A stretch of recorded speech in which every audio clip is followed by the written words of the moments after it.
রমজান মাসে ডিসি অফিসে গিয়েছি, একজন মুসল্লির সাথে আমার দুইজন মুসল্লি ডিসি অফিসে চাকরি করে, এদের সাথে কাজের জন্য গিয়েছি, দাওয়াত দিতে গেলাম। যেহেতু খুব কাস্টমারের ভিড়, ডিসি সাহেবের কাছে বোঝেন না, উনি ডিসি অফিসের ল্যান্ড প্রপার্টি সাইডে চাকরি করে, ওই বিভাগের মানুষ। ওখানে তো বুঝেনি, খালি একেবারে খালি উপর নিয়ে যাতায়াত করে। রমজান মাসে দেখি ডোয়ার খোলা, কি ব্যাপার বোঝেন না, রোজা আছে, রোজা থেকে তো এই জিনিস নেওয়া যায় না, ডোয়ার খোলা আছে, ডোয়ারের মধ্যে দিতেছে। এখন বলেন রমজান মাস দিনের বেলা রোজা থাকলে যদি সুদের টাকা ঘুষের টাকা হাত দিয়ে নেওয়া না যায়, ওই ঘুষের টাকার ইফতারি দিয়ে ইফতার করলে রোজা হবে? আমাদের অবস্থা তো তাই। ব্যবসা করে মাদকের, মসজিদের হলো সভাপতি, কারণ উনি জায়গা দান করেছে। জোরে বলেন ঠিক কিনা?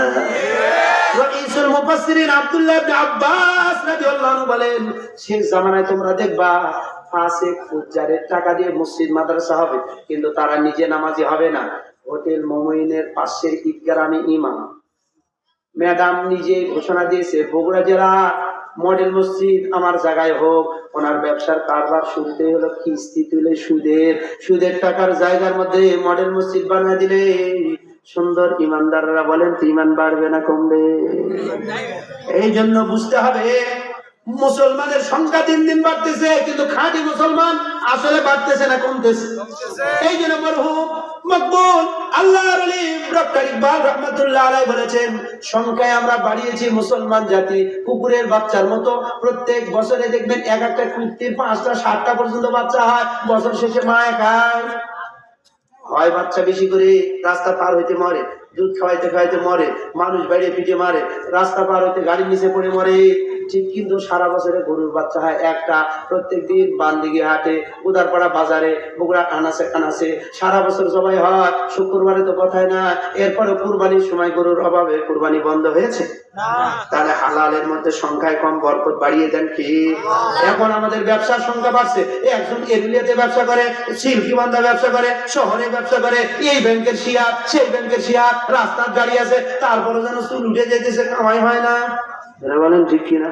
তাহলে দিন দিন আমাদের কর্মের পরিধি বাড়তেছে, বরকত বাড়তেছে না কমতেছে। এই জন্য হাদিস, আল্লাহর হাবিব বলেন, তুমি যদি তোমার জীবনে বরকত পাইতে চাও, বরকতের জন্য ছোট্ট মাত্র 2টি আমল, যার একটি কথা আপনাদেরকেও বলবো, এইদিকে তাকান।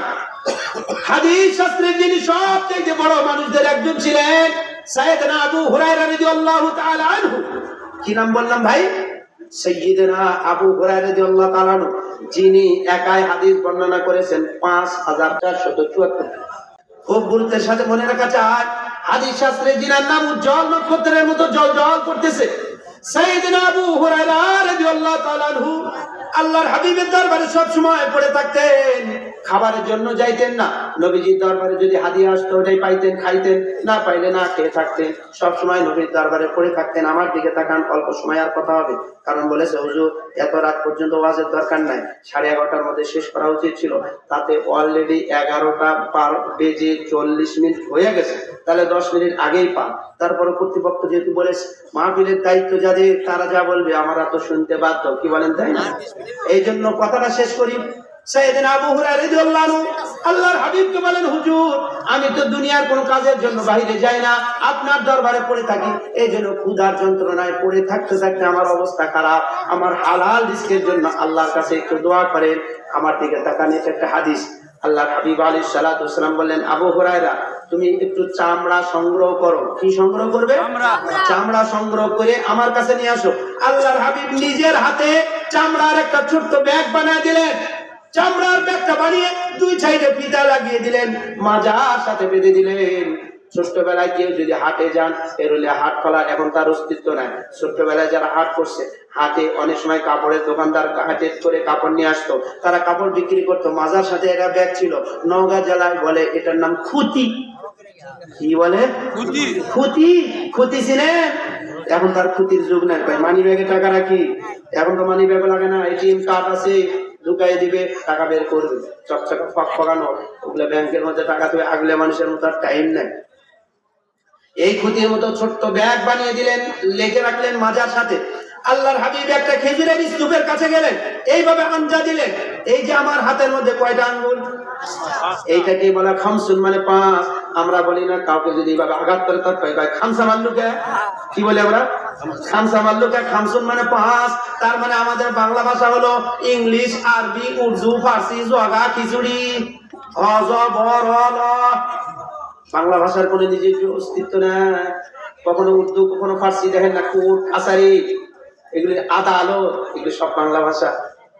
হ্যাঁ, চেয়ার হলো বাংলা কে দাঁড়া, অথচ চেয়ার চেয়ার বলে সারা জীবন চলতেছে। হাতির বাংলা হলো ঐরাবত, কিন্তু জানি না আমরা সারা জীবন ধরে হাতি হাতি করতেছি। এই জন্য দেখবেন আরবিতে এই 5 আঙ্গুলকে বলা খামসুন। এই জন্য আমরা বলি কেউ খামসামাল খামসামাল। আল্লাহর হাবিব আলাইহিস সালাতু ওয়াসসালাম খেজুরের স্তূপের মধ্যে এইভাবে আঘাত করলেন হাত দ্বারা। বলেন তো এক মুষ্টি খেজুর কি 20টা ওঠা সম্ভব? আরবের সালমান ফার্সি রাদিয়াল্লাহু আনহু বাগানে খেজুর সংগ্রহ করে মক্কা মদিনার অলিতে গলিতে খেজুরের দোকান আছে। আমি নিজের চোখে দেখেছি। আরবের আজওয়া খেজুর 3 ধরনের, যেটা সবচেয়ে বড় এইরকম বড় লম্বা এরকম মোটা, আমাদের 3 আঙ্গুলে এক জায়গায় করলে একটা খেজুরের সমান হবে না।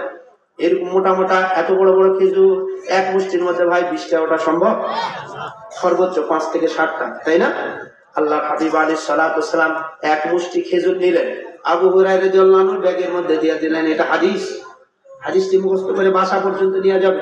মা বোন যারা শুনতেছেন, যারা মনে করেন কিস্তি না তুললে সংসার আমার অভাব দূর হবে না, শোনেন শোনেন, দেখেন আল্লাহ পারে। আল্লাহর হাবিব বলেন, আবু হুরায়রা এখানে রেখে দিলাম, তুমি হাদিসের চর্চা করতে থাকবে, দ্বীন শিখতে থাকবে। যখন কাজের ফাঁকে ক্ষুধা লাগবে বিসমিল্লাহ বলে এখান থেকে বের করবে, তুমি খাওয়া আরম্ভ করবে। কিন্তু কয়টা খেজুর আছে এটা আর বের করে দেখবা না যে সকালবেলা 5টা খাইলাম, দেখি তো দুপুরে আছে কয়টা, এগুলি দেখার দরকার নাই। খাওয়া শেষ, পোটলার বন্ধ, প্রতিটা তোমার বেঁধে রাখবে মাজার সাথে। আবু হুরায়রা রাদিয়াল্লাহু আনহু বলেন, আল্লাহর হাবিব বরকতের দোয়া করে দিলেন, এক মুষ্টি খেজুর নবীর যুগে খাইলাম। নবীজি দুনিয়ার থেকে চলে গেলেন, প্রথম খলিফা আবু বকর সিদ্দিক রাদিয়াল্লাহু আনহুর যুগ আসলো। আবু বকর সিদ্দিক রাদিয়াল্লাহু আনহু চলে যাওয়ার পর ওমর ফারুক রাদিয়াল্লাহু আনহুর যুগ আসলো। উনি এক যুগ শাসন করার পর দুনিয়া থেকে চলে গেলেন। ওসমান গনি রাদিয়াল্লাহু আনহু আসলেন। হযরত ওসমান গনি রাদিয়াল্লাহু আনহু যেদিন কোরআন পড়তে পড়তে মুনাফিকরা ওনাকে কোরআন পড়া অবস্থায় শহীদ করে দিয়েছেন, এই খবর যখন ওনার কাছে আসছে যে আল্লাহ রাসূলের সাহাবী হযরত ওসমান গনি রাদিয়াল্লাহু আনহু শহীদ হয়ে গেছেন, উনি তখন পাগলের মতো দৌড়াদৌড়ি করতে, ছোটাছুটি করতে, বহুদিনের পুরাতন পোটলা রশিটাও দুর্বল হয়ে গিয়েছিল। রশি ছিঁড়ে পোটলা মাজার থেকে পড়ে গিয়েছে। পড়া মাত্র কয়েকটা খেজুর ভিতরে ছিল, বের হয়ে গেছে। উনি বলেন, এই যে খেজুর বের হয়ে গেল, আর রহমত বরকত আমি আর এখান থেকে পাইলাম না। অর্থাৎ নবীজি 5 থেকে 7টা খেজুর আমার পোটলার মধ্যে দিয়েছিলেন। এই 5টা 7টা খেজুরের বরকত আমি দীর্ঘ 27 বছর ধরে খেয়েছি। নারে তাকবীর। বলেন 5টা খেজুর খাইতে কি 27 বছর লাগবে? তাহলে এক মুষ্টি খেজুরের মধ্যে বরকত দিয়েছিলেন কে? এখনো আমরা কামাই করব, যদি হালাল কামাই করেন ওটার মধ্যে বরকত দিবেন কে? গরুর বাচ্চা একটা, কুকুরের বাচ্চা 7টা, তারপরও বাঁচে গরুরটা না কুকুরেরটা? কুকুরের বাচ্চা যদি প্রত্যেক বছর বেঁচে থাকতো, তাহলে 2 বছর পর এর লোক ভাগে গোদার পড়া যাওয়া লাগতো, গোদার পড়ার লোক ভাগে 7 মাথা যাওয়া লাগতো কুত্তার অত্যাচারে। প্রত্যেকদিন সকালবেলা গরু জব করার পরিবর্তে হরি নাম বলে কুত্তা জব করা লাগতো। জোরে বলেন ঠিক কিনা? তার মানে হারামের মধ্যে বরকত নাই, হালালের মধ্যে বরকত বাড়িয়ে দেন কে? এই জন্য ভাইরা আমার, বাপজানেরা আমার, শেষ কথা, হযরত ওসমান রাদিয়াল্লাহু আনহু যেদিন শহীদ হয়ে যান, ওই দিন বরকতের এই টোপলাটা হারিয়ে যায়। তাহলে বোঝা গেল বিশেষ কোন লোক, ভালো কোন মানুষ দুনিয়ার থেকে বিদায় নিলে রহমত বরকত, বলেন রহমত বরকত চলে যায়। এই সমাজের সবচেয়ে ভালো মানুষ হলো উলামা ইকরাম, তারা আজকে জেলখানায় আছে না নাই? এই জন্য দিন যাবে, কামাই বাড়বে, কিন্তু রহমত বরকত আসবে না যতদিন পর্যন্ত ভালো মানুষদেরকে ভালো জায়গায় বসানো না যাবে।